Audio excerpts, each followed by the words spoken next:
Mia, do you know who Copernicus was? I think so. Isn't he the one who said the Earth goes around the sun? That's right. Copernicus was a groundbreaking astronomer from Poland who lived about 500 years ago during the Renaissance. The Renaissance? That's when a lot of art and science stuff happened, right? Exactly. The Renaissance was a time of great change and learning. People were starting to question old ideas and look at the world in new ways. Copernicus played a big role in that by challenging the idea that the Earth was the center of the universe. What did people believe before him? Most people followed the teachings of an ancient Greek astronomer named Ptolemy, who said that the Earth was at the center of the universe and everything, including the sun, revolved around it. That seems so wrong now. How did Copernicus figure out the truth? Copernicus was very curious and spent years observing the skies.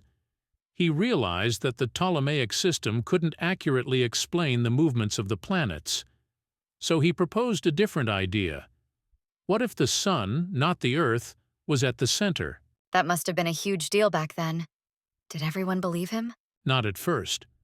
His idea was radical because it contradicted not only scientific beliefs, but also religious views. People were used to thinking that Earth, and by extension humanity, was the center of everything. Was Copernicus afraid to share his ideas? He was cautious. He knew his ideas could be controversial, so he waited until he was older to publish his findings. His famous book, De Revolutionibus Orbium Coelestium, which means On the Revolutions of the Celestial Spheres, was published in 1543, just before he died. Wow, that's like a lifetime of work. Did he get to see people change their minds? Unfortunately, no. His work didn't gain widespread acceptance until after his death, but his ideas planted the seeds for a major shift in how we understand the universe. Did anyone support him? Yes, but not immediately. A few decades later, other astronomers like Galileo Galilei and Johannes Kepler took up his ideas. Galileo, in particular, used a telescope, something Copernicus didn't have, to provide evidence that supported the heliocentric model. So Copernicus never got to see his ideas really take off? That's true, but his work was essential for the progress of science. It was like laying the foundation for a building that others would complete. Without Copernicus, the world might have taken much longer to realize that the Earth isn't the center of everything. It's kind of sad he didn't get to see how important his work became. Did he do anything else? Copernicus was actually quite the Renaissance man. Besides astronomy, he was also a mathematician, a physician, and even a canon lawyer.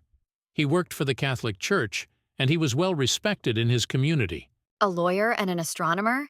That's a lot of different stuff to be good at. It sure is. He even helped reform the calendar and worked on economics, specifically on theories about money and inflation. Copernicus was truly a man of many talents.